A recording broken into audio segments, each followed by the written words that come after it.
welcome to the Stamp Anything YouTube channel and another episode in our Fanny Friday series. I'm Misty, a design team member for Stamp Anything, and in today's video we're going to be using the last chibi character from the September 2022 release. This is Isaac, Let the Fun Be Gin, because he is a bartender and supposedly gin is an alcohol. I don't think I've ever had gin. Does gin go in margaritas? Anywho, before I walk you through the project I made today, don't forget to subscribe, turn on your post notifications, follow us on Instagram, Pinterest, Facebook group, Facebook page, all of that information along with a link to the store, Stamp Club, Stencil Club, grab and go boxes, etc. are all in the description box down below. So without any more jibber jabber, let's head over to the craft table and I'll walk you through the project I have for you today. That intro, just the cutest thing you've ever seen. I love it so much. Okay, so I'm starting this project by stamping a ton of bottles with the obsidian ink pad, and then I'm going to cut them out with the dies, and then I'm going to cut them out even more using just some scissors. I don't want the white outline around them. And let me just say I'm not the best cutter, so you can see some of them lost their tops, but I'm bringing in a micron pen. You just need an archival pen, and those are compatible with alcohol markers so it won't bleed. You don't want a water-based marker because it will bleed with the Copics. So if you want to pause your screen, these are the markers I'm going to be using. So for the bottles, I just picked like wine colors and then like a champagne bottle color, and I'm not doing any kind of blending or anything. I'm literally just coloring. I considered it for a minute, but I'm like, I don't want the bottles aren't the focus. The bottles are just to be in the background. I am making a 3D bar, and I had this idea for a box card, and then we have this treat box die in the store, and I thought, oh, how fun would these be for like a bachelorette party or a bachelor party, or like, you know, just those little bottles, the little liquor bottles, you know, and put them in there. They will fit. All I had was like a little wine bottle and it was a little too fat, or I would have showed you that. But yeah, I thought, oh, that would be really fun. And it could be a little favor, put some tissue paper, etc. And if you are someone who likes to color and you own a scanner, you could scan the image, print as many as you needed, and then cut them out either with your cutting machine, like in the Silhouette software or the Cricut software, or you could cut them out using the die cuts. That's something that I do when I'm mass producing. I will color the images that I want to, and then I will scan them. Or if it's like a one layer card and I've put a lot of work into it, I will scan it as line art and then color it and then scan it again. That way, if I mess up, I'm not having to restamp the whole thing. Because, spoiler alert, I will mess up. So I went around each of the bottles with a black marker just to cover the white core. So for Isaac, I am starting with the skin, and I'm starting with the darkest color, and I'm just barely putting that around his hairline. Then I'm going to bring in the next color, touching that and then pulling out. And because I want the middle to be really bright. So I went ahead and did my darkest colors twice before I brought in my lightest color. And again, if you take a screenshot of those markers, then you will have them for your use. So for his hands and his neck, for the neck, I just put the darkest color. For his hands, I just put the medium color and then blended up to the lighter color.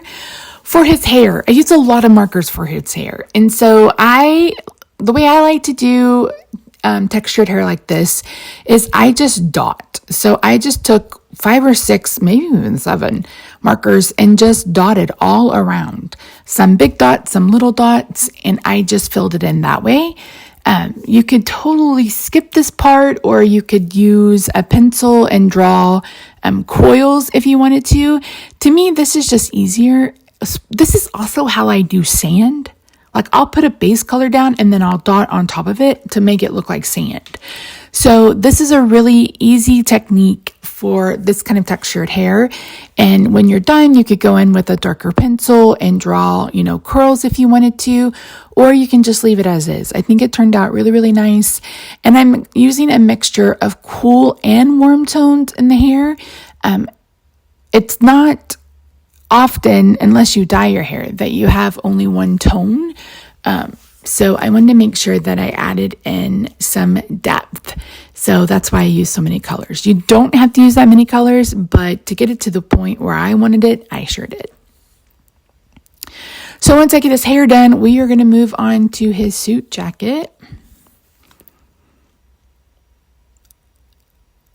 And again, just dotting around, and then I'm going to bring in my lightest color and just kind of fill it in. Not trying to blend it all away, just adding a little bit. And you can see there, I love how that turned out. Okay, for his suit jacket, I am using the cool grays. I'm going to use the darkest color where the shadows would be, move to the lightest color, etc. I always color darkest to lightest. It's just how I like to blend. Again, I am not someone who fusses around with light source. I just do where the shadows would naturally be without, deciding where the light is coming from. But again, everyone colors differently. I try to keep it simple, and I want it to be simple for you guys. Coloring shouldn't be intimidating. It's just paper and ink. You can always redo it. So yeah, don't be afraid to use your markers. So here I realized I forgot to color his other his other arm. So before you cut him out, you need to make sure that you cut out the bottle and the drink first, because those will be cut out Willy Wonka if you don't cut them out first. And that's when I did this, and I was like, wait a minute, what am I doing? It's like, where did my bottle and my glass go? So yeah. Okay, so here we go, making the treat box. So I am using a really thick piece of cardstock. This is like thick, because I wanted it to stand up. Now, this will fit in a envelope. You would just want to use a thinner cardstock, like something that doesn't have that much weight to it, in order to do this. So, and I, for some reason, thought that the side piece dies was actually what goes on the inside. I don't know why I kept thinking this was a box card rather than just a treat box. Welcome to Misty's brain. Okay, so this has all the score lines, and I'm just bringing in my bone folder, and I'm folding in on all of them and just kind of burnishing it. That way they all fold down. Again, you wouldn't have to go so hard if you used a thinner cardstock, but since I used a really thick cardstock, I wanted to make sure that they were all burnished. So I've slowed this down to real time because I want to share with you how I added the adhesive. So first I'm going to see how this is going to go together and where it's going to stick together and where I'm going to need my adhesive. So once I've done that and figured out where the adhesive needs to go, I'm going to bring in some score tape, tearing tape, it's whatever you want to call it. Excuse me, you could use liquid glue, you could use tape runner, but for me, this kind of score tape stuff is really strong, and on the small chance that I do a 3D object, because I'm more of a card maker, when I do 3D, it is my glue of choice. I am going to lose my voice. I apologize. The weather in Texas has been up and down. So I'm in the Dallas area. We were 90 yesterday. And I'm like, oh my word. So my sinuses, my allergies are like, can we pick a season? So yeah. So you can see me here just adding the score tape to where the tabs are. These are what are going to adhere to each other to create the box. And again, this is in real time, and the rest of it is sped up. Because you don't need to watch me craft in real time. It takes forever.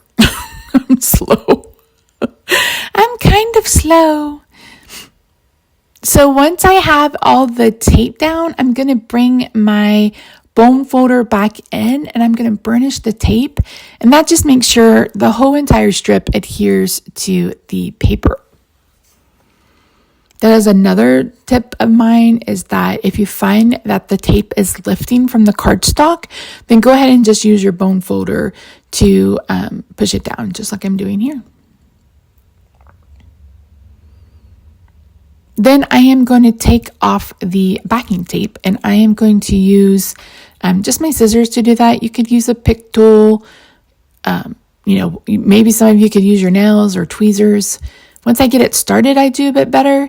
And I'm only going to do one side at a time, so I don't glue the box to my work surface inadvertently, because that might have happened before. Maybe that happened before. I cannot tell a lie. That's happened probably once or twice before, to be quite honest. Then once I have it done, I'm going to go ahead and move to the other side, and we're going to do the exact same thing. I'm going to take off the tape, and then I'm going to glue it together. And again, here I tried to do it with my nails, and it was impossible. It was kind of impossible.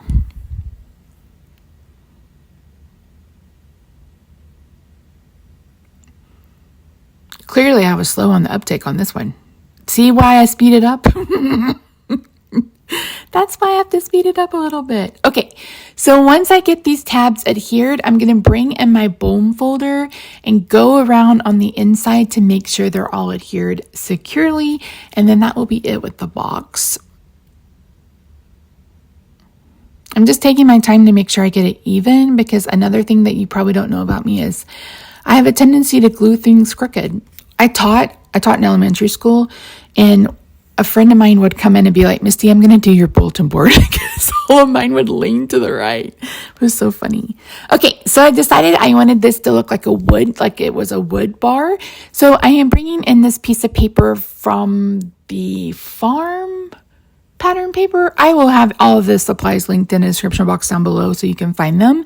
And I used it to cut out all four sides and then the back. And then I used the smaller of the back to cut out a piece of mirror board. So I just picked this up off of Amazon, mirrored cardstock. I know Tim Holtz makes some, but again, I was just purchasing on Amazon because this was like a last minute idea. And I was like, I need something that'll get here tomorrow, not a week from now. So I'm just using some of the Annie liquid glue to add these down. And I really love this look. I love when I have an idea in my head and I can translate it to real time, because that's not always the case for me. And I am not one who makes samples. I've never been someone who made samples. So it's like do or die. Do or die. So I added glue to the bottom of the back. That way it just adhered to the bottom. And now I'm going to measure the width of my mirror board, because I am going to use the leftover pieces to cut down strips about 1/4 inch so I could have them as shelves on the back. And I played around with not like having one to the side and thought, you know what, let's just do 2 full ones and we'll go like that. I'm going to bring in a scrap piece of paper to use my tape runner, and then I'm going to get these adhered. And I'm going to space it using the bottles so I know how far to go down.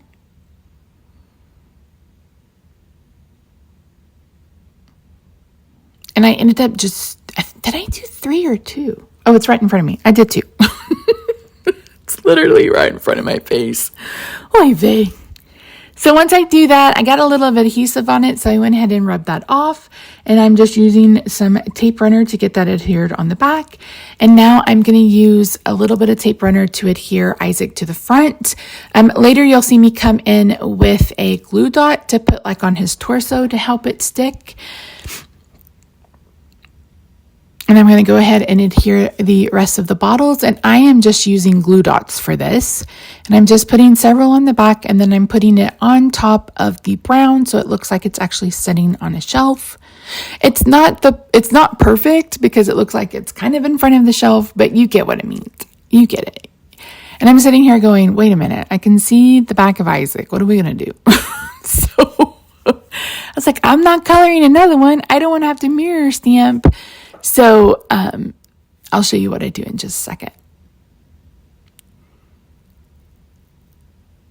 And there you can see the back of him, and the color is coming through because that's what it does. unless you have a really, really, really thick cardstock. For the most part, your markers are going to go through. So that's something you got to plan for, and something I did not plan for. So once I realized that, I thought, let me just do a silhouette of him. So I'm going to bring in a black piece of paper, and I am going to cut him out again using the die, and we're going to adhere this to the back of his image.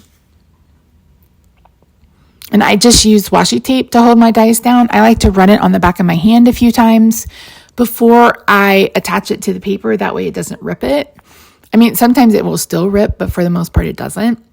And I'm just going to add glue to the front of him and then add it to the back, and then just make sure I get it all lined up. And that gives it a bit more finished look. I went ahead and re-stamped his martini glass, and colored it again. And then I am cutting down another one of those extra pieces to make a bar front, because it looked unfinished. And again, I wanted this to look like it was sitting on the bar. So I added a little bit of shine to his shaker, and now I'm adding that extra glue dot to his torso, like I mentioned. And then finally, we are going to stamp the sentiment. And I'm using Let the Fun Begin, and I'm going to put that on the front. And again, I'm just using the Stamp Anything Obsidian ink on a scrap piece of paper.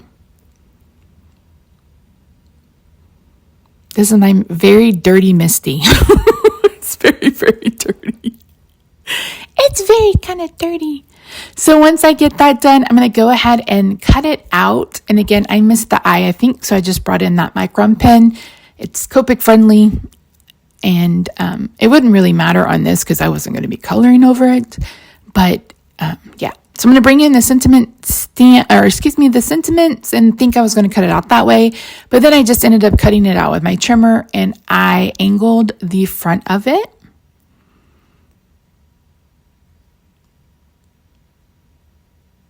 And then I decided that I wanted to add a panel on the back, because if you're giving this as a gift, if you're using this like as a bachelorette gift or bachelor gift, etc., you'll want a place to write a sentiment. So you can cut out the smaller of the two panels and just glue this on the back.